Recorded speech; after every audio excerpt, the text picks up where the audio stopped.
Bon matin.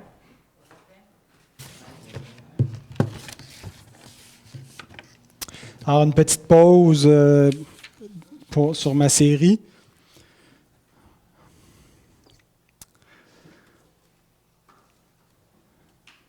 La femme adultère, mais ce n'est pas spécifiquement de elle dont on veut parler. C'est plutôt ce que Christ enseigne à ses auditeurs dans cet événement-là. Et le sous-titre, là, il n'est pas affiché, mais c'est « La femme adultère, un guide pour composer avec l'immoralité des autres ». Donc, nous sommes entourés par l'immoralité. On vit dans un monde où la loi morale de Dieu est sans cesse transgressée. C'est pas pire aujourd'hui qu'avant, mais aujourd'hui, c'est peut-être plus explicite, on est plus exposé par le moyen des médias, des communications. C'est difficile de trouver refuge dans certains endroits. Je lisais un billet cette semaine d'un frère qui disait qu'il voyageait, qu'il avait pris l'avion, puis il dit partout où il regardait, il y avait constamment des images suggestives de nudité ou de sexualité dans les publicités, mais les gens qui regardent leurs écrans, leur iPad dans l'avion, ils disent « J'arrivais pas, j'étais bombardé de toutes parts, je devais me réfugier régulièrement dans la prière, me fermer les yeux, demander au Seigneur qu'il me garde de tomber dans toutes sortes de convoitises visuelles. » Et donc, on en est conscient, n'est-ce pas? On regarde la télévision et puis on est bombardé. Et ce n'est pas simplement dans le niveau sexuel, c'est l'immoralité sur bien d'autres aspects, bien d'autres commandements qui sont transgressés dans le discours, les propos qui sont tenus, la façon dont on parle de Dieu, dont on parle de la révélation divine, dont on prend le nom du Créateur en vain. C'est le commandement envers le respect des autorités, envers la valeur sacrée de la vie. Et donc, on vit au beau milieu de tout cela. Et dans mon message, je vais prendre pour acquis qu'on ne participe pas à cette culture, qu'on appartient à un autre royaume que le royaume d'ici-bas, et qu'on a d'autres valeurs et qu'on suit un Seigneur qui est saint. Mais donc, quelle attitude nous devons adopter par rapport à l'immoralité ambiante, et pas seulement quand elle est impersonnelle, pas seulement quand c'est l'immoralité qu'on voit à la télévision, quand c'est l'immoralité dont on entend parler, les scandales qu'on voit dans les journaux, mais quand ça nous touche directement, quand c'est l'immoralité qu'on voit à côté de chez nous, ou dans notre cour, ou sous notre toit, ou dans notre famille. Quelle attitude adopter par rapport à l'immoralité des autres, par rapport au péché des autres? Et c'est pas en disant des autres, c'est pas de dire que nous-mêmes, nous n'avons pas de péché, mais qu'on ne prend pas part à ce festival, à cette parade, ce carnaval d'immoralité, et qu'on essaie de se garder pur. Donc, quelle attitude avoir? Et ça va être le thème, donc, à partir du texte dans Jean 8, 1 à 11. Avant de lire la parole, nous allons prier notre Seigneur. Merci, notre Père, de ce que nous sommes réunis en ta présence ce matin. Merci pour ton esprit qui est avec nous. Merci pour ta parole vivante qui est au milieu de nous, qui est ta parole à nous. Seigneur, nous te connaissons, nous entendons ta voix, Seigneur, par cette parole vivante. Et nous te prions ce matin que nous puissions être édifiés par cette parole qui va être exposée, prêchée. Père, que tu nous aides à la comprendre et à voir, Seigneur, comment mettre en application les vérités qu'elle nous donne. Donne-nous des oreilles pour entendre, donne-nous des cœurs attentifs, humbles devant toi. Que tu puisses bénir cette Église, bénir nos frères et nos sœurs qui sont en vacances en ce moment un peu partout, Seigneur, que tu leur donnes d'être sous ta protection et qu'ils puissent être édifiés en ce moment même en ta présence. Merci pour toutes tes grâces, pour la grâce que nous avons d'être en communion les uns avec les autres et avec toi. Amen. Donc, on vit dans un monde qui est intolérant à l'intolérance, n'est-ce pas? Donald Carson, qui est un théologien, un exégète de renommée mondiale, un gars de Montréal, a écrit un livre récemment. Ça s'appelle, j'ai traduit le titre là en français, là, c'était en anglais, mais c'est l'intolérance de la tolérance. On est dans une culture qui parle beaucoup de la tolérance, qui prône qu'il faut tolérer toute forme d'orientation sexuelle et ne pas juger et être une société inclusive qui accepte les cultures des autres, ainsi de suite. Mais en même temps, ce discours de tolérance est extrêmement intolérant vis-à-vis de ceux qui n'ont pas cette valeur de tolérance universelle, qui ne croient pas qu'il faut applaudir et accueillir toutes les orientations sexuelles et les nouvelles formes de famille qu'on voit apparaître, et ceux qui croient donc qu'il y a une moralité absolue et qui émettent un jugement de valeur sur les choses qu'on voit, qu'on entend, sur certains artistes. Bon, je nommerai pas de cas, mais vous les savez, si vous faites votre épicerie, vous voyez les revues Séjour et ces choses-là, puis on voit ça sur la page couverture. Donc, des choses qu'on n'aurait jamais pu imaginer, même il y a 10 ans de cela, qui aurait pu être comme ça en pleine page et en faire la promotion. Et aujourd'hui, si quelqu'un ose dire publiquement qu'il y a une confusion, que c'est une conduite qui est immorale, que ce n'est pas acceptable, eh bien, cette attitude-là, elle est pas tolérée. Alors, la tolérance, c'est une pseudo-tolérance. C'est la tolérance de ceux qui tolèrent comme eux, mais qui est archi-intolérante vis-à-vis de ceux qui sont d'une autre culture morale, je parle. Et donc, Carson écrit un livre complet dédié à cette question-là. C'est très intéressant si vous lisez l'anglais, donc l'intolérance de la tolérance. Mais nous vivons aussi dans une deuxième culture, la culture chrétienne, qui est intolérante à la tolérance de l'immoralité. Alors, on vit dans un monde qui ne tolère pas qu'on ne tolère pas toute chose, et en même temps, on vit dans une église qui ne tolère pas qu'on tolérerait l'immoralité. Alors, on est pris entre l'arbre et l'écorce, n'est-ce pas? Et nous avons un récit qui est vraiment, je trouve, un guide pour nous indiquer comment composer avec l'immoralité. Et pas simplement notre propre immoralité, on a tous commis des fautes morales, mais l'immoralité des autres. Jean 8, 1 à 11. Jésus se rendit à la montagne des Oliviers. Mais dès le matin, il alla de nouveau dans le temple, et tout le peuple vint à lui. S'étant assis, il les enseignait. Alors les scribes et les pharisiens emmenèrent une femme surprise en adultère. Et, la plaçant au milieu du peuple, ils dirent à Jésus, « Maître, cette femme a été surprise en flagrant délit d'adultère. Moïse, dans la loi, nous a ordonné de lapider de telles femmes. Toi donc, que dis-tu? » Il disait cela pour l'éprouver, afin de pouvoir l'accuser. Mais Jésus, s'étant baissé, écrivait avec le doigt sur la terre. Comme il continuait à l'interroger, il se releva et leur dit, « Que celui de vous qui est sans péché jette le premier la pierre contre elle. » Et s'étant de nouveau baissé, il écrivait sur la terre. Quand ils entendirent cela, accusés par leur conscience, ils se retirèrent, un à un, depuis les plus âgés jusqu'au dernier, et Jésus resta seul avec la femme qui était là au milieu. Alors, s'étant relevé, et ne voyant plus que la femme, Jésus lui dit, « Femme, où sont ceux qui t'accusaient? Personne ne t'a-t-il condamné? » Elle répondit, « Non, Seigneur. » Et Jésus lui dit, « Je ne te condamne pas non plus. Va et ne pêche plus. » Nous allons voir trois attitudes. Deux attitudes à proscrire, les deux attitudes à ne pas avoir vis-à-vis de l'immoralité des autres. Et implicitement, en voyant ces deux attitudes, on va voir l'attitude qu'on devrait avoir et on va terminer avec l'attitude chrétienne à avoir. Donc la première attitude, c'est l'attitude intransigeante, qui est représentée dans notre histoire par les pharisiens.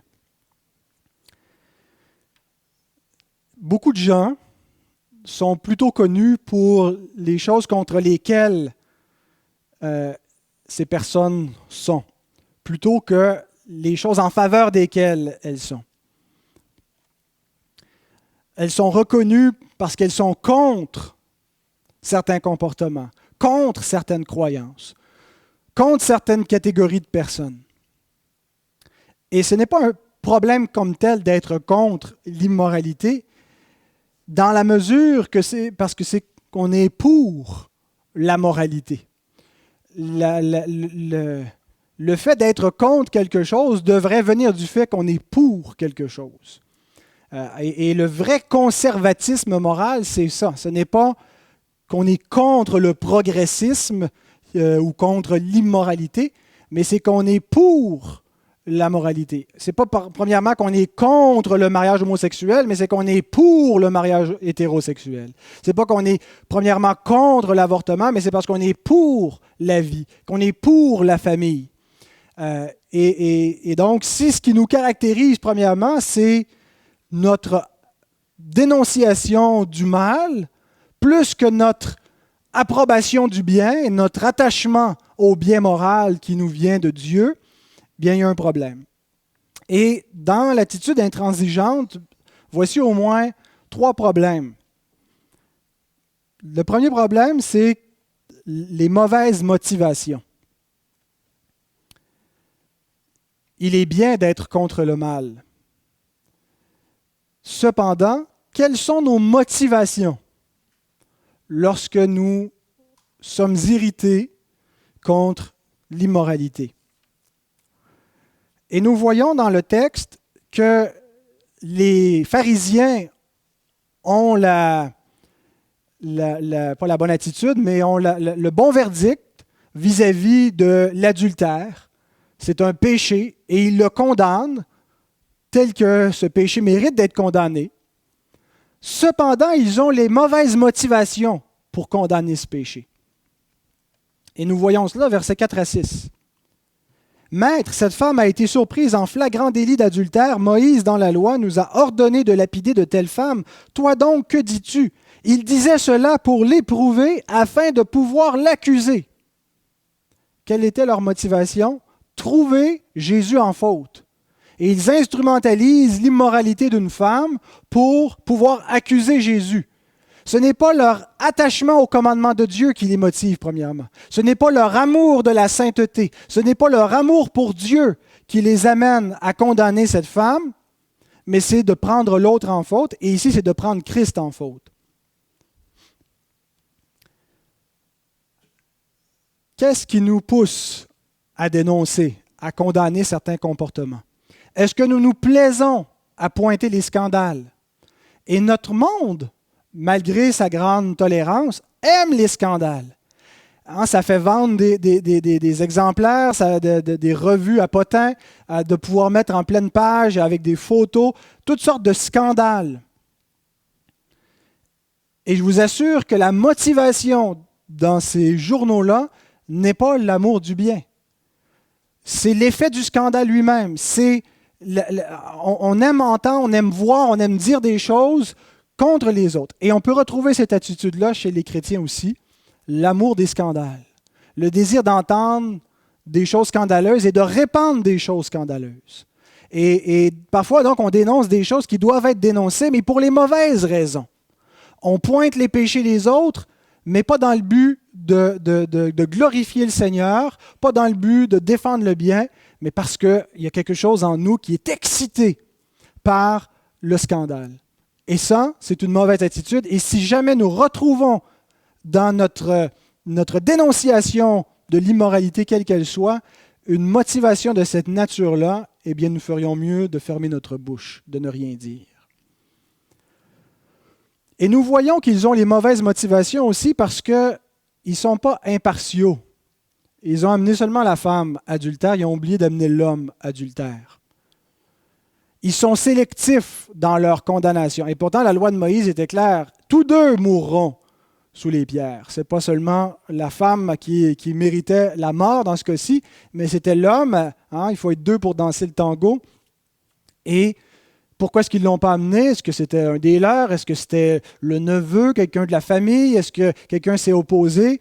Mais la femme, on n'en a pas fait grand cas et elle n'avait pas la liberté et la facilité dans la société à cette époque-là, comme elle peut l'avoir aujourd'hui, bien que certains contestent que la femme l'est facile aujourd'hui.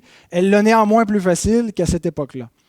Et donc, on voit que ce n'est pas l'amour du commandement parce qu'ils ne l'appliquent pas comme il le faut, mais ils sont très sélectifs et donc ils ont les mauvaises motivations. Deuxième problème avec l'attitude intransigeante, c'est qu'ils n'ont aucune compassion. Ce n'est pas tellement la présence de conviction qui dérange, de conviction morale, c'est souvent l'absence de compassion qui accompagne ces convictions morales. On est allé faire de l'évangélisation la semaine dernière, Mario et moi, puis un monsieur avec qui on a discuté longuement et on parlait de l'Église d'une autre époque. Et ce qu'il reprochait à l'Église, surtout, ce n'était pas les standards moraux de l'époque, mais c'était qu'il n'était pas accompagné de la compassion. Que le clergé qui appliquait la loi de Dieu et les standards de moralité le faisait avec une attitude intransigeante, condamnatrice.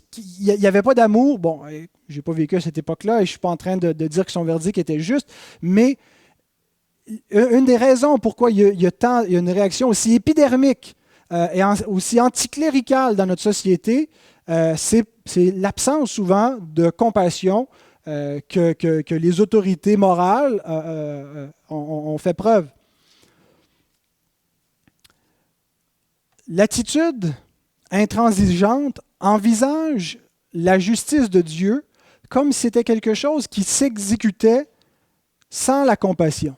C'est quelque chose qui est isolé et Dieu, il est un Dieu juste et dans sa justice, il n'y a pas de miséricorde, il n'y a pas de pitié. C'est quelque chose d'absolu, c'est une justice qui tranche et donc on accentue cet élément du caractère saint de Dieu et on pense rendre service à Dieu comme ça en se faisant des défenseurs d'une justice absolue sans merci.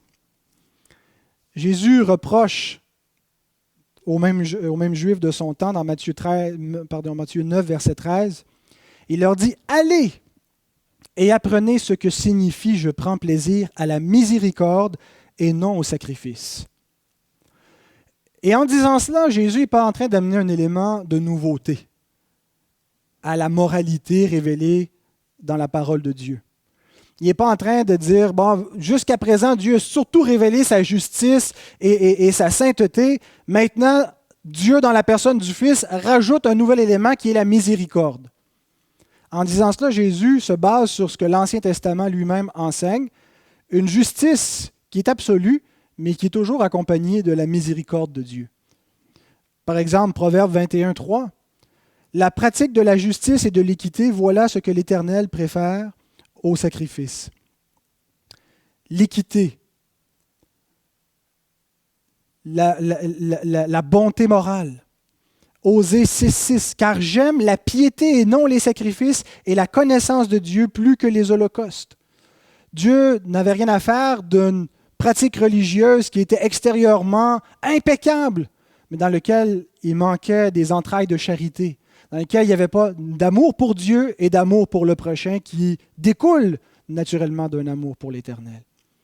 Ézéchiel 18, 21 à 23 nous rappelle « Si le méchant revient de tous les péchés qu'il a commis, s'il observe toutes mes lois et pratique la droiture et la justice, il vivra, il ne mourra pas. Toutes les transgressions qu'il a commises seront oubliées. Il vivra à cause de la justice qu'il a pratiquée. Ce que je désire, est-ce que le méchant meure, dit le Seigneur l'Éternel. N'est-ce pas qu'il change de conduite et qu'il vive? » Le Seigneur a donné sa loi. Et c'est une loi juste. Mais il veut non pas que les pécheurs persistent à transgresser cette loi, mais qu'ils se rendent compte de leurs péchés et qu'ils implorent la miséricorde de Dieu, qu'ils se repentent. parce qu'il veut faire grâce. C'est un Dieu de miséricorde. Est-ce que la loi de Moïse ne rappelle pas sans cesse qu'il est bon, lent à la colère, miséricordieux, qui fait grâce pour 1000 générations? Donc, ce n'est pas quelque chose de nouveau. Et les pharisiens n'ont pas compris le ministère de la justice de Dieu. Ils appliquaient la loi morale de Dieu sans tenir compte de l'autre aspect que Dieu donne avec sa loi, qui est sa miséricorde. Toute attitude qui défend la justice sans la compassion n'est pas de Dieu. Il faut défendre la justice. Il faut défendre la valeur absolue de la loi morale de Dieu, mais il faut le faire avec la compassion de Dieu. Autrement, on ne parle pas au nom de Dieu. On vient triturer la vérité que Dieu a révélée parce qu'on l'ampute de l'ensemble de ce que Dieu dit. Oui, Dieu a déclaré la valeur absolue de ses commandements, mais il a également déclaré la miséricorde envers les pécheurs. Et lorsqu'on oublie la compassion pour les pécheurs et qu'on fait simplement faire tomber le verdict de condamnation sur les autres, eh bien, on adopte l'attitude de Jonas. Jonas, pourquoi est-ce qu'il ne voulait pas aller vers les Ninivites? Parce que je savais que tu étais un Dieu qui fait grâce et qui fait miséricorde, et je n'avais pas envie de voir cette bande d'immoraux de Ninivites être graciés par l'Éternel. Est-ce qu'on a parfois des sentiments semblables à ça? Il y a des gens qu'on n'a pas envie de voir venir à la grâce. On aimerait mieux les voir brûler en enfer. Quelqu'un m'avait dit à la blague, c'était vraiment une blague, mais qui révélait une vérité. J'avais dit, hey, j'ai rencontré, ou j'ai vu, en tout cas je ne l'avais pas rencontré personnellement, mais j'ai vu Vincent Lacroix en prison quand j'étais aumônier. Il m'a dit, j'espère que tu ne lui présenteras pas l'Évangile. C'était vraiment une blague, mais en même temps, il y a cette espèce de sentiment de vengeance dans notre cœur. Il y a eu une injustice, il a commis des crimes, il a abusé des personnes innocentes, il a volé les économies de personnes honnêtes. Il ne mérite pas le pardon de Dieu. Il mérite d'être condamné, effectivement, mais nous aussi. Une attitude intransigeante qui veut la justice de Dieu, mais qui oublie la miséricorde de Dieu, n'est pas de Dieu. Rappelons-nous des disciples qui voulaient faire descendre le feu sur les Samaritains. Luc 9, 53 à 56.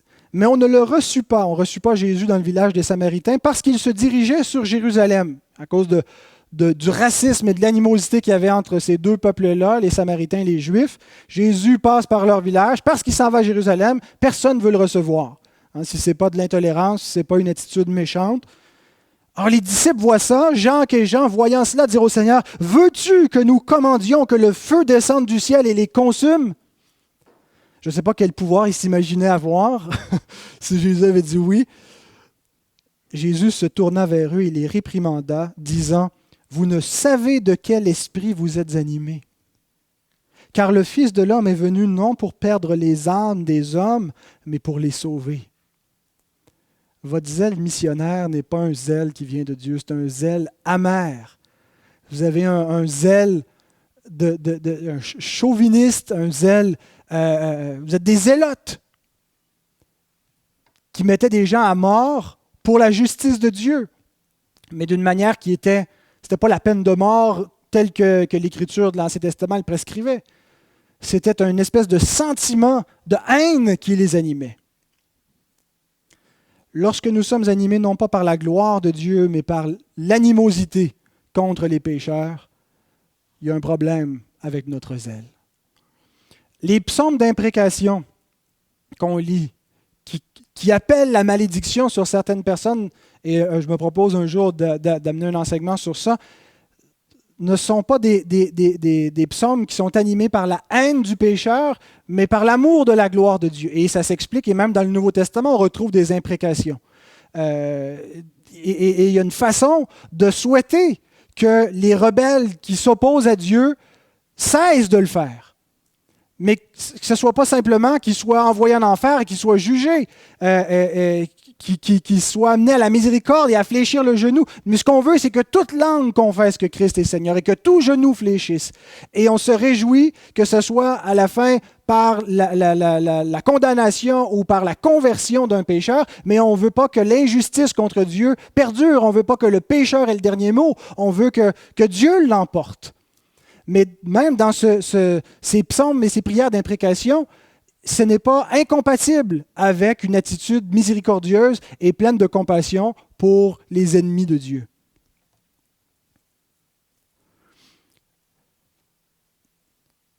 Lorsqu'on n'a pas envie que des gens de mauvaise vie viennent troubler notre belle petite réunion du dimanche matin, vous savez, on est tous beaux, bien habillés, tout le monde a une belle vie rangée. Si les gens de mauvaise vie, ceux avec qui Jésus se tenait, les gens de mauvaise vie, c'est des gens qui ont quelque chose de dérangeant juste dans leur apparence, dans leur façon de s'exprimer, dans ce qu'ils dégagent, dans leur façon de penser. Et bien sûr, ils ne continuent pas toute leur vie durant à être des gens de mauvaise vie. Et on espère que lorsqu'ils viennent à Christ, ils changent et ils deviennent des gens de bonne vie. Mais il y a parfois dans notre cœur un dégoût pour les pécheurs, de sorte qu'on serait fort mal à l'aise de voir des gens de mauvaise vie remplir cette salle. Qu'on n'aurait pas envie d'y voir, on se dirait on était mieux quand on était juste entre nous. Et il y a un problème dans cette attitude. Lorsque nous n'évangélisons pas parce qu'il y a des gens, on se dit, eux autres, je ne jetterai pas mes perles au pourceau. On regarde ce qu'ils sont, ce qu'ils pensent, la façon qu'ils s'expriment, et on aurait l'impression qu'avoir commerce avec eux, et même de leur parler de l'amour du Seigneur, ça serait de se souiller. Eh bien, nous avons l'attitude pharisienne en agissant ainsi. Quand Jésus dit de ne pas jeter ses perles au pourceau, il ne parle pas nécessairement de ces gens-là. Il y a un contexte, il y a un temps où les gens se montrent indignes de l'Évangile qu'on annonce et qu'il faut secouer la poussière de nos pieds. Mais si on ne parle même pas une première fois à des gens parce qu'on les condamne d'avance et on se dit qu'ils ne sont pas dignes d'entendre ou ils ne voudront pas entendre et qu'on les rejette avant même de leur avoir annoncé l'Évangile, nous avons une attitude intransigeante. Et si non seulement on n'évangélise pas, qu'on ne leur parle pas de notre bouche, mais que même notre attitude les repousse, que tout ce qui semble être perçu dans notre sainteté de chrétien, c'est un mépris pour les pécheurs, un mépris pour le monde immoral et aucune compassion pour les perdus, eh bien, nous ressemblons à ces pharisiens. Jésus attirait les gens de mauvaise vie.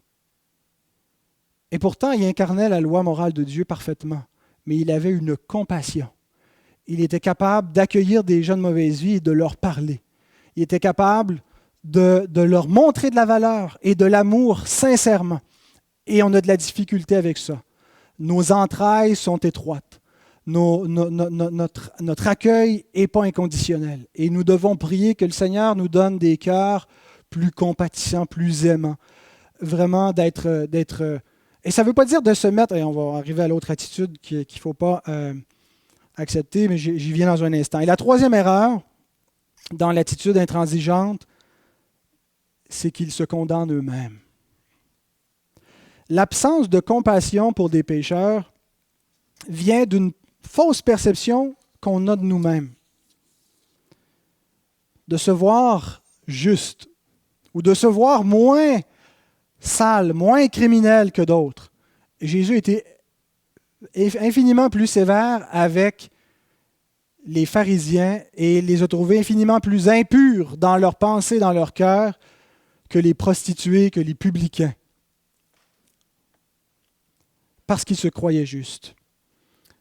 Remarquez qu'est-ce que Jésus ajoute dans le verset que j'ai cité tantôt, Matthieu 9, 13, après avoir appelé à la compassion. Je ne l'ai pas cité au complet, mais voici la deuxième partie. Allez et apprenez ce que signifie « Je prends plaisir à la miséricorde et non au sacrifice, car je ne suis pas venu appeler des justes, mais des pécheurs. » Pourquoi vous manquez de compassion? Parce que vous vous croyez justes. Parce que vous ne vous voyez pas comme des pécheurs. Alors Jésus, dans cette scène, qu'est-ce qu'il fait? Excellent. Vous voulez appliquer la justice. Vous reconnaissez avec raison que cette femme est coupable d'adultère et qu'elle mérite la mort. vous aussi. Versets 7 à 9. Comme il continuait à l'interroger, il persiste. Jésus, il était probablement déjà en train d'écrire, il faisait quelque chose, il ne répond pas immédiatement, il y a un malaise qui doit s'installer. Il persiste, il l'interroge. Il se releva et leur dit, que celui de vous qui est sans péché jette le premier la pierre contre elle. Et en disant sans péché, il ne voulait pas dire celui qui n'a jamais fait aucun péché que ce soit. La théologie des Juifs de l'époque ne croyait pas qu'il y avait des gens qui étaient parfaitement justes, qui n'avaient jamais péché, mais que celui qui n'a jamais péché de la sorte, que celui qui n'a pas commis de choses de la même nature, de la même gravité, jette le premier la pierre. Et s'étant de nouveau baissé, il écrivait sur la terre. Qu'est-ce qu'il écrivait? L'Écriture ne nous le dit pas. Certains ont suggéré qu'il écrivait les commandements de Dieu. Peut-être qu'il ajoutait des noms à côté de ceux qui les avaient transgressés. On sait que Jésus, parfois, connaissait directement la pensée, il prophétisait sur les gens, avait dit à la femme samaritaine, « Tu as bien fait de me dire que tu n'as pas de mari parce que tu as eu 5 maris, celui avec qui tu es en ce moment, ce n'est pas ton mari. » Il connaissait la vie des gens. Et c'est peut-être comme ça, en étant exposés, qu'ils sont mis à être accusés dans leur conscience, on suppose, mais le texte nous dit qu'ils ont été accusés dans leur conscience en entendant cela. L'Esprit Saint a produit une conviction de péché. Quand ils entendirent cela, accusés par leur conscience, ils se retirèrent un à un, depuis les plus âgés jusqu'au dernier, et Jésus resta seul avec la femme qui était là au milieu. Cette femme mérite de mourir, Jésus. Elle a commis l'adultère. Vous aussi, vous méritez de mourir. Vous aussi, vous êtes adultères. Vous aussi, vous êtes meurtriers. Lorsque nous sommes prompts à condamner et à faire tomber une condamnation sans appel, c'est parce qu'on n'a pas vu notre propre corruption. On est beaucoup plus humble quand on s'est ramassé la face dans la boîte, n'est-ce pas? Quand on a vu l'état de notre propre cœur et notre propre péché, ça fait tomber un petit peu notre arrogance, ça fait tomber nos prétentions, notre masque. Et l'Écriture nous révèle qu'on n'est pas tous coupables d'un adultère consommé, comme la femme qui est prise en flagrant délit d'adultère. Mais nous sommes tous adultères néanmoins. Jésus dit ici, quelqu'un d'entre vous convoite une femme qui n'est pas la sienne, porte les regards sur une femme mariée, s'imagine des choses. Si une femme, inversement, veut plaire à un homme qui n'est pas le sien, veut attirer l'attention sur elle, même si ça ne va pas plus loin que ça, nous dit le Seigneur, nous sommes adultères. Et j'ai le regret de vous annoncer que nous sommes tous adultères. Que sur le plan de la pureté sexuelle, il n'y a personne qui a une feuille de route qui est impeccable, qui n'a jamais commis aucune faute. Même les personnes les plus chastes et les plus retenues sont coupables d'immoralité. Et ce n'est pas seulement la question de l'adultère. C'est la haine qu'on conçoit dans nos pensées. C'est l'amour qu'on a pour nous-mêmes au point de faire de nous-mêmes une idole. De vivre pour nos caprices, pour notre intérêt, de ne pas comprendre qu'on n'est pas apprécié à notre juste valeur. C'est ce qu'on dérobe, et ce n'est pas toujours des choses matérielles qu'on dérobe. Nous avons transgressé la loi morale de Dieu, et c'est ce que nous devons comprendre. Ô homme, Romains 2, verset 1, qui que tu sois, toi qui juges, et ce n'est pas l'idée d'émettre simplement un jugement moral. Et quand l'Écriture nous dit qu'on ne doit pas juger, ailleurs nous dit qu'on doit juger. Ce que ça veut dire, c'est que c'est celui qui méprise et qui condamne parfois sans avoir assez d'éléments pour juger, parce que l'Écriture nous appelle néanmoins à avoir un discernement, mais il y a un mauvais jugement. Et celui qui juge de cette façon-là est inexcusable. Car en jugeant les autres, tu te condamnes toi-même, puisque toi qui juges, tu fais les mêmes choses. Plusieurs dans l'auditoire de Jésus, parmi ces hommes qui amènent cette femme coupable, n'ont pas compris le deuxième usage de la loi. Vous savez, les 3 usages de la loi qui doit à garder le peuple d'Israël sur la bonne track, le premier usage, qui a une valeur civile, une orientation. Le deuxième usage, c'est qu'elle doit conduire à Christ. Et le troisième usage, c'est que ça devienne une règle de conduite pour la vie nouvelle. Mais le deuxième usage de la loi, Paul nous dit ceci dans Galates 3, 24. La loi a été comme un pédagogue. Un pédagogue, c'est quelqu'un qui prend la main d'un enfant pour le conduire à l'école, le serviteur qui amenait l'enfant du maître au maître qui enseigne. La loi était comme un pédagogue pour nous conduire à qui? À Christ, afin que nous fussions justifiés par la foi. Qu'est-ce que ça veut dire? C'est quoi ce deuxième usage de la loi? La loi nous montre notre incapacité à atteindre les standards de Dieu. Elle nous révèle que nous sommes corrompus, que nous sommes coupables. Et Dieu n'est pas en train de nous dire, tombe dans le moralisme, là, fais le plus d'efforts que tu peux pour observer la loi morale. Il n'est pas en train de dire non plus, balance la loi morale derrière ton dos puisque tu ne peux pas la tenir. Il est en train de nous montrer, tu as transgressé la loi qui reflète mon caractère saint. Tu as transgressé l'ordre établi par ton Créateur. Et par conséquent, tu as besoin d'un sauveur. Tu as besoin de la justice d'un homme qui n'a pas transgressé ma loi. Tu as besoin d'un sauveur, d'un autre Adam, d'un autre Israël, juste, qui a gardé mes commandements, qui a hérité de la terre que j'avais promis, qui a hérité de mes promesses et qui va te donner la vie éternelle. Tu as besoin d'une autre justice que de la tienne. Regarde la tienne, elle est insuffisante. Mais les Juifs n'ont pas compris le deuxième usage de la loi. Ils n'ont pas compris qu'une fois l'alliance des œuvres transgressée, il y avait besoin d'un nouvel homme, un nouveau fils de Dieu pour établir la justice. Et ils ont cherché dans la loi le moyen d'établir leur propre justice.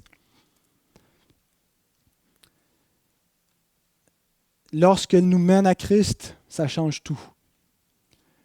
Donc, les trois erreurs de l'attitude intransigeante, les mauvaises motivations, l'absence de compassion et le fait qu'ils se condamnent eux-mêmes. La deuxième attitude à ne pas avoir, c'est l'attitude complaisante. C'est exactement l'inverse de la première. Et parfois, la même personne dans une même vie passe d'une attitude à l'autre. Après avoir été légaliste, de s'être rendu compte que c'est impossible, d'avoir soi-même péché d'une manière honteuse, certains deviennent antinomiens.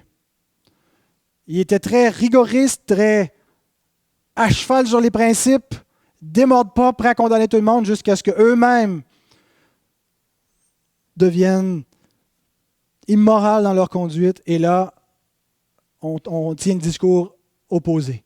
Il ne faut pas condamner personne, il ne faut jamais juger, il faut sans cesse accueillir et on devient antinomien littéralement.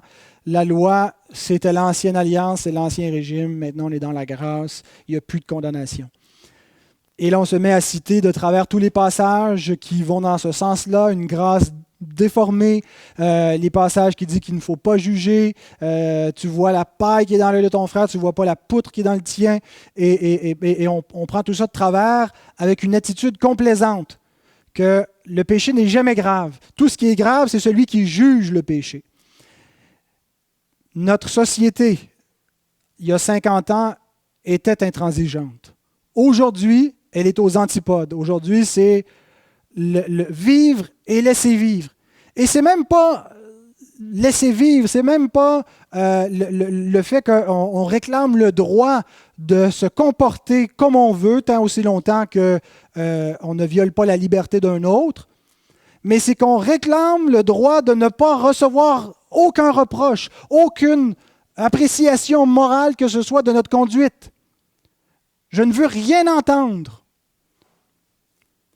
Et même, il y a eu plusieurs jugements de différentes cours aux États-Unis, au Canada, qui ont interprété les lois de crimes haineux, les discours haineux dans ce sens-là. Un discours haineux, ce n'est pas simplement de tenir des propos racistes injustifiés envers une catégorie de gens et d'appeler à la violence contre eux. Aujourd'hui, d'indisposer quelqu'un par son discours, de tenir publiquement un discours dans une prédication ou en faisant de l'évangélisation où on condamne certains actes moraux, et on ne parle pas qu'on condamne une ethnie ou des individus, mais on condamne des actes, eh bien, ça a été interprété comme des discours haineux. Et on réclame donc le droit non seulement de vivre comme on veut, mais d'avoir le droit qu'une personne ne nous fasse de reproches. Et notre société est rendue là. Et il faut beaucoup de courage aujourd'hui pour se tenir et pour résister à ce tsunami, à ces vagues qui déferlent dans la société, chez nos contemporains, dans nos familles, et qui ne veulent rien entendre de la loi morale de Dieu. Qui vont devenir hostiles envers nous, qui vont menacer de rompre des liens, de ne plus nous voir si nous osons juger, si nous osons condamner. Et non seulement il y en a qui ne veulent pas entendre, mais il y a des intimidateurs. Il y en a qui ne font pas simplement s'en tenir à « tu m'achales le poche » et on se respecte. Et il y en a qui vont chercher à être offensés pour faire de l'activisme juridique, faire des poursuites. Il y a des gens qui vont dans les églises pour entendre un discours ou pour être refusés comme membres à cause de leur conduite morale, sachant d'avance que l'Église ne pourra pas les accueillir dans certaines conditions, et ils vont les poursuivre en justice. Ce qu'on appelle en anglais des bullies, des intimidateurs. Alors, qu'est-ce que notre société pense de l'adultère? Peut-être que c'est immoral. Mais ça ne vous regarde pas. C'est privé. Taisez-vous, ça ne vous regarde pas. Vous n'avez rien à dire de la femme adultère. Juste le titre de ce message est dérangeant. La femme adultère. Et là, on vise la femme et on condamne une action morale. Il y a un site Internet. C'est vraiment décourageant de voir ça. Ça s'appelle ashleymadison.com. Et je le dis pour le dénoncer. Vous savez, c'est quoi ce site-là? C'est un site qui fait des millions, qui organise des rencontres entre personnes mariées pour susciter l'adultère. Le slogan, c'est « La vie est courte, tentez l'aventure ». Ça se dit mieux en anglais. « Life is short, comment on dit ça? Have an affair ». Des centaines de milliers de personnes sont inscrites sur ce site-là. Il y a des pubs qui jouent au Super Bowl où on voit comme ça des scènes et ça dit « Ces deux personnes sont mariées, mais pas ensemble ». Et donc, vous êtes tannés, vous en avez marre, votre mari, votre femme vous néglige. Une aventure si le divorce n'est pas une option. C'est là où notre société est rendue. Et c'est toléré et on peut passer ça dans des heures de grande écoute, des publicités. Et si on condamne, si on dit que c'est immoral, si on dit que ceux qui pratiquent ça commettent une immoralité, et si on condamne ça, eh bien, il y a une attitude épidermique. De quoi vous vous mêlez? Vous voulez imposer votre loi morale à qui? Et il y a des chrétiens évangéliques de cette tendance. Ils ne sont pas à ce point-là. Je ne pense pas qu'ils vont s'inscrire sur ashleymadison.com. Je ne pense pas qu'ils vont dire que c'est une bonne chose. Mais ils ont en germe cette attitude de « il ne faut pas condamner ». L'Église qui prononce un verdict moral se trompe. Il ne faut jamais avoir une attitude qui condamne de quelque façon. Et donc, deux erreurs dans l'attitude évangélique qu'on peut rencontrer.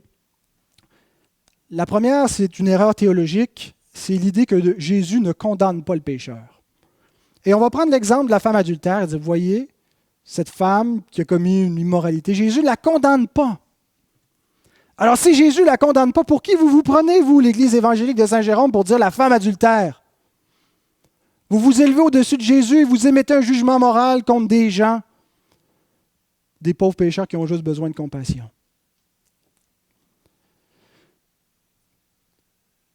Remarquez ce que Jésus ne dit pas. Il ne dit pas « Ouais, elle a fait ça, mais ça c'était avant les boys. Ça c'est Moïse, mais Moïse il commence à être pas mal passé date. Moi je vous dis, de ne pas lui lancer de pierre. Ça ne vous regarde pas si elle a commis l'adultère. Ce n'est pas de vos affaires, ça. Ce n'est pas du tout ce que Jésus dit. Il dit au verset 7 que celui de vous qui est sans péché jette le premier la pierre contre elle. Jésus reconnaît que ce péché mérite la mort. En fait, si Jésus ne reconnaissait pas que le péché mérite la mort, il ne serait pas mort pour nos péchés.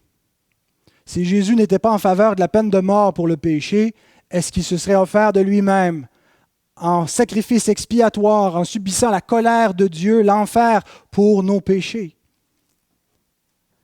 Alors Jésus reconnaît qu'elle mérite la mort.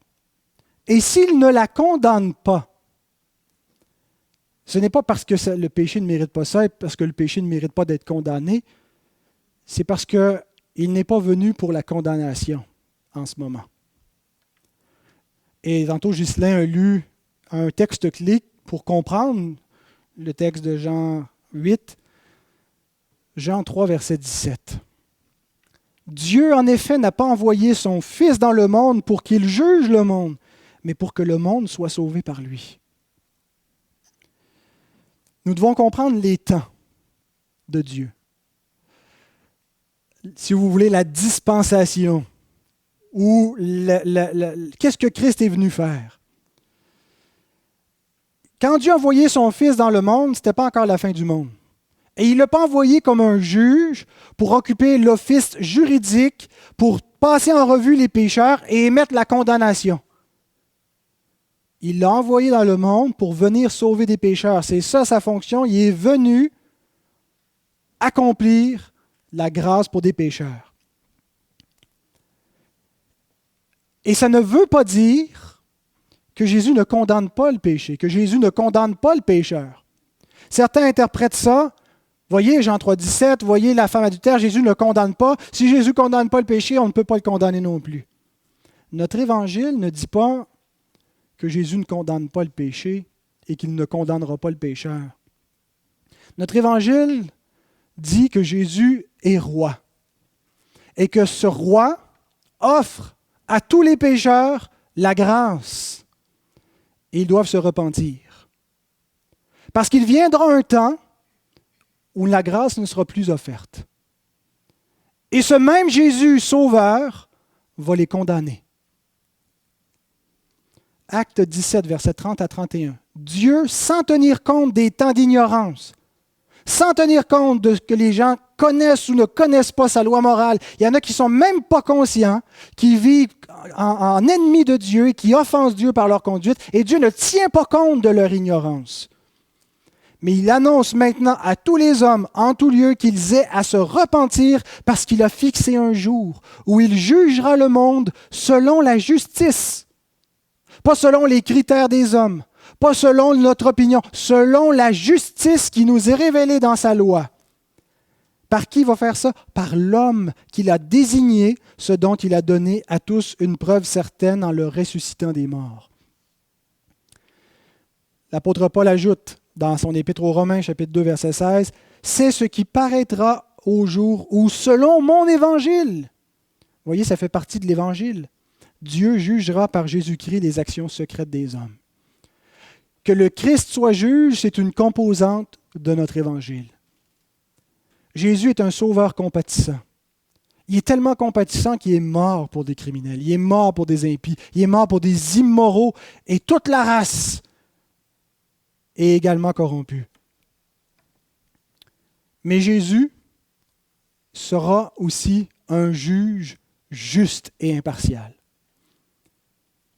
Il offre une grâce complète pour les pécheurs repentants, mais il y aura un jugement sans miséricorde pour les impénitents, pour les hommes qui persistent dans leur rébellion et qui disent « Ah, c'est pas grave, Jésus ne condamne pas les pécheurs. Péchons, on a une licence dans la grâce, on peut faire ce qu'on veut. Jésus ne condamne pas les pécheurs. » Eh bien, c'est une mauvaise compréhension de qui est Christ. Le psaume 2 nous parle du Fils roi. David était un type, une figure du Fils roi, le Messie. Et le psaume 2 nous dit, Embrassez le Fils de peur que sa colère n'éclate, que son jugement n'arrive sur vous. Il est plein de compassion, il est plein de miséricorde, il est plein de bonté, il est mort pour sauver des pécheurs. Mais ce n'est pas un Dieu mou. Il n'est pas complaisant. Il n'est pas contre la loi de Dieu. C'est un roi juste et il va faire régner la justice dans son royaume. Et la seule porte d'entrée dans son royaume et dans le royaume de sa grâce, c'est la repentance. Donc, première erreur de l'attitude complaisante, c'est que Jésus ne condamne pas le pécheur. Deuxième erreur, c'est la négation de l'Évangile. Offrir la grâce sans la repentance, c'est nier l'Évangile. Se vouloir être une Église tellement accueillante, qui fait seulement prêcher une bonne nouvelle et qui fait seulement dire aux gens Dieu vous aime et vous devez seulement accepter Dieu et qui ne parle jamais de la nécessité de se repentir envers Dieu, est une Église qui ne prêche pas l'Évangile. L'Évangile nous parle effectivement de l'amour de Dieu et d'être réconcilié avec lui, mais il nous parle de la repentance. Et si nous n'avons pas la repentance, nous ne prêchons pas l'Évangile. Nous falsifions la grâce de Dieu, comme les prophètes, les faux prophètes au temps de Jérémie. Chapitre 6, verset 14. Ils pensent à la légère la plaie de la fille de mon peuple. C'est une fausse guérison. Paix, paix, disent-ils, et il n'y a point de paix. Tout va bien.